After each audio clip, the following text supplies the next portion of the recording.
Sleeping Beauty. Hello everybody, my name is Natasha and I've been commanded by His Royal Highness Prince Bertie the Frog to tell you a story-nory. Once upon a time there lived a king and a queen who had no children. They were so sorry about having no children that I cannot tell you how sorry they were. At last, however, after many years, the Queen had a daughter. There was a very fine christening for the baby princess. The King and Queen looked throughout the kingdom for fairies to be her godmothers, and they found 7 fairies. Each fairy godmother was to give the princess a gift, as was the custom of fairies in those days.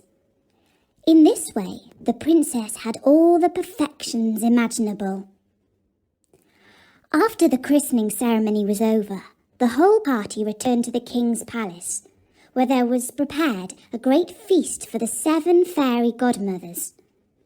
There was placed before each one of them a magnificent case of gold, in which were a spoon, knife and fork, all of pure gold, set with diamonds and rubies. But as everyone was sitting down at the table, they saw a very old fairy whom they had not invited, because she had not left the tower where she had lived for over 50 years, and she was believed to be either dead or under an evil spell. The king could not give her a case of gold as the others had, because they had only made 7 for the 7 fairies. The old fairy felt insulted and muttered some threats between her teeth. One of the young fairies who sat by her overheard how she grumbled, and guessing that she might give the little princess an unlucky gift, went, as soon as they rose from the table, and hid behind the curtains. In the meanwhile, all the fairies began to give their gifts to the princess. The youngest wished that she should be the most beautiful person in the world. The next, that she should have the intelligence of an angel. The third, that she should have a wonderful grace in everything she did. And the fourth, that she should dance perfectly well. And the fifth, that she should sing like a nightingale. And the sixth, that she should play all kinds of music to the utmost perfection. The old fairy's turn came next, and shaking her head with more spite than anger, she wished that one day the princess would have her hand pricked by a needle on a spinning wheel, and that she would die of the wound. This terrible gift made the whole company tremble, and everybody began to cry. At this very instant, the young fairy came out from behind the curtains and spoke these words aloud. "Assure yourselves, O King and Queen, that your daughter shall not die of this disaster. It is true, I have no power to undo entirely what the elder fairy has done. The princess shall indeed pierce her hand with a needle on a spinning wheel, but instead of dying, she shall only fall into a deep sleep, which shall last 100 years, at the end of which a king's son shall come and awake her." The king, to avoid the misfortune foretold by the old fairy, immediately made a law by which everybody was forbidden, on pain of death, to use a spinning wheel, or to have any spinning wheel in their house. About 15 or 16 years later, on a day when the king and queen were busy in a far corner of the vast palace, the young and beautiful princess amused herself by running up and down the corridors and going up from one apartment to the other. Eventually, she came into a little room at the top of the tower, where a good old woman alone was spinning with her wheel. For this good old woman had never heard of the king's law against spinning wheels. The princess said, "What are you doing there, good old woman?" I am spinning sheep's wool into the thread so that I can knit it into a cardigan." "Ah," said the princess, "that's very clever. I've never seen that done before. How do you do it? Give it to me so that I may see if I can do the same." Now, whether it was because she was in too much of a hurry, or whether it was because she was clumsy, or whether it was because the old fairy had wished it so, I cannot say. But no sooner than the princess took the spinning wheel than she pricked her hand on the needle and she fell down into a faint. The good old woman, not knowing what to do, cried out for help. People came rushing from all over the palace, and they came in great numbers. When they saw the princess lying in a deep, deep sleep on the floor, they threw cold water on her face. They loosened her clothes. They struck her on the palms of her hands, and they rubbed her temples with smelling salts. But nothing they could do would wake the princess. And now the king, who heard the great commotion from the far end of the palace, remembered the terrible warning of the fairies, and guessing what had happened, came rushing to the tower. There he saw the princess lying in a deep, deep sleep, and he ordered her to be carried into the finest apartment in his palace, and to be laid upon a bed all embroidered with gold and silver. If you had seen her, you might have taken her for a little angel. She was so very beautiful, for her swooning away had not paled her complexion. Her cheeks were like roses. Her lips were like sea coral. Indeed, her eyes were shut, but she was heard to breathe softly, which persuaded everyone that she was not dead. The king commanded that they should not disturb her, but let her sleep quietly till her hour of awaking was come. When this accident happened to the princess, the good fairy who had saved her life by condemning her to sleep for 100 years was in the kingdom of Matakin, 12,000 miles away. But she quickly heard the terrible news from a little dwarf who had 100-mile boots with which he could tread over 100 miles of ground in a single step. The fairy came immediately, and she arrived at the palace about an hour later in a fiery chariot drawn by dragons. The king took her hand as she stepped out of her chariot, and they both went to look at the sleeping princess. As the fairy was very good at thinking and planning ahead, she realized that in 100 years' time, when the princess would wake up, she might not know what to do with herself, being all alone in this old palace.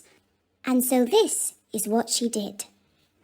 She touched with her wand everything in the palace: nannies, maids of honour, ladies of the bedchamber, gentlemen, officers, stewards, cooks, undercooks, cleaners, guards, pages, footmen. She also touched all the horses in the stables and fields, the fierce guard dogs in the outer court, and pretty little Mopsy too, the prince's little puppy, which lay by her on her bed. Immediately, as soon as she touched them, they all fell asleep, so that they might not awake before their princess, and that they might be ready to serve her when she wanted them. Even the great fires in the ovens of the kitchen, that were just then roasting partridges and pheasants, fell asleep too. All this was done in a moment. Fairies do not take long to finish their business. And now the king and the queen, having kissed their dear child without waking her, went out of the palace and made an order that nobody should dare to come near it. This, however, was not necessary, for in a quarter of an hour's time, there grew up all round about the palace grounds such a vast number of trees, great and small, bushes and brambles, entwining one another, that neither man nor beast could pass through, so that nothing could be seen but the very tops of the towers of the palace.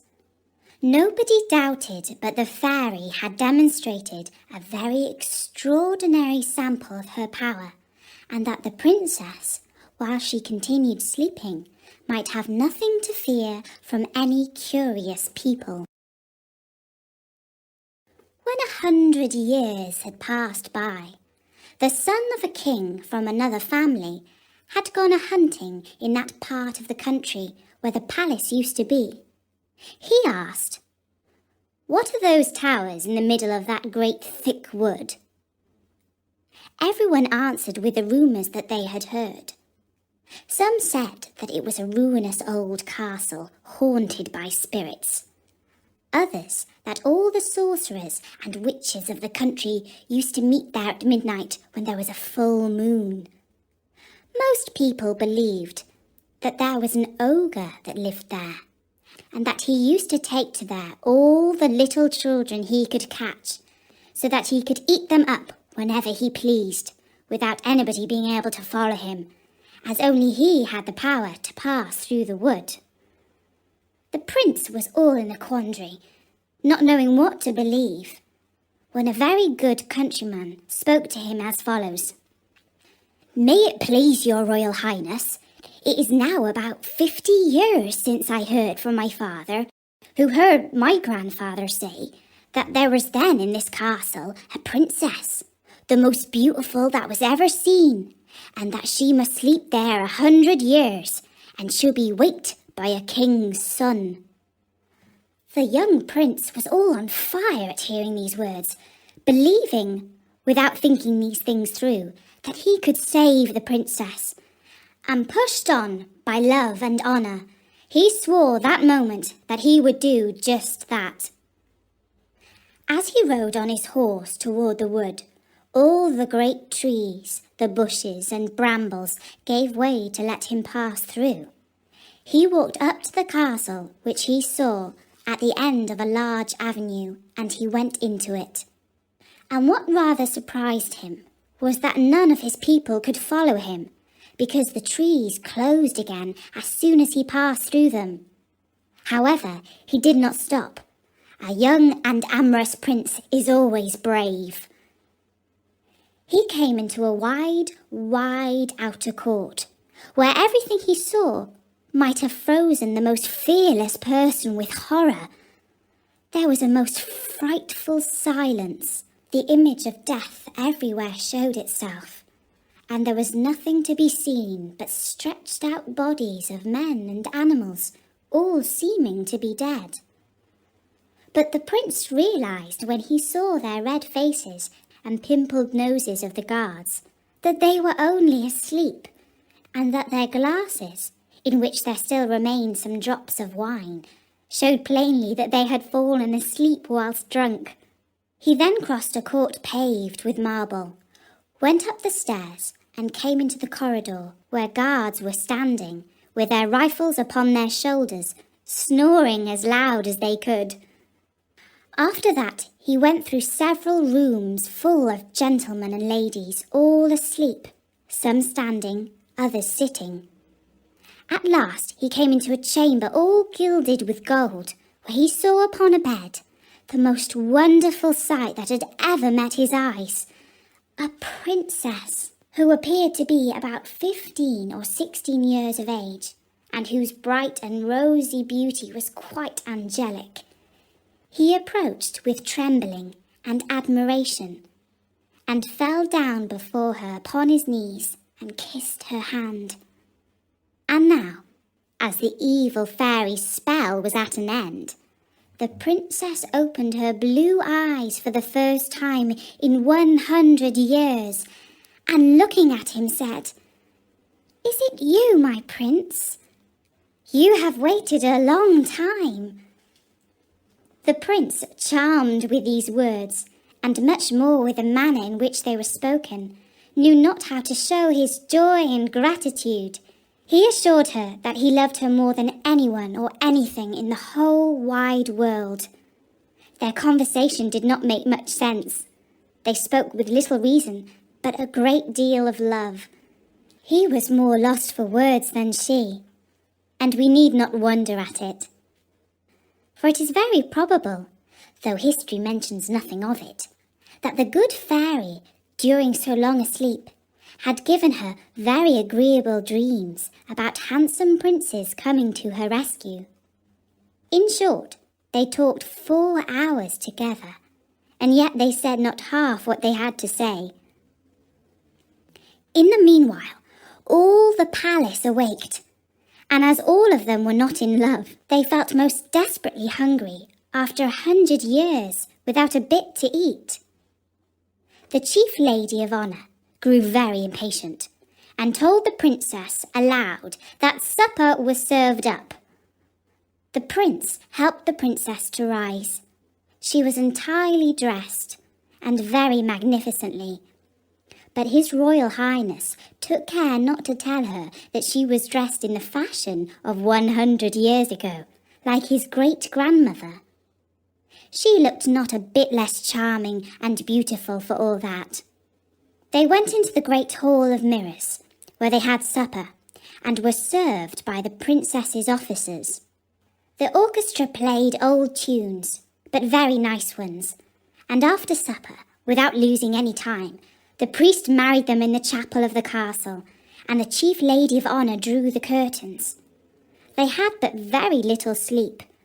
The princess had had too much of it recently, and the prince left her the next morning to return to the city, where the king was anxiously waiting for him. And that's the end of the first part of The Sleeping Beauty. If you want to know what happened to the prince and the Sleeping Beauty after that, you'll have to listen to the next story, Nori. Prince Bertie the Frog would like you to meet all his new friends at his lovely green and purple website. You can see what he looks like there. So drop by at storynori.com. For now, from me, Natasha. Bye-bye.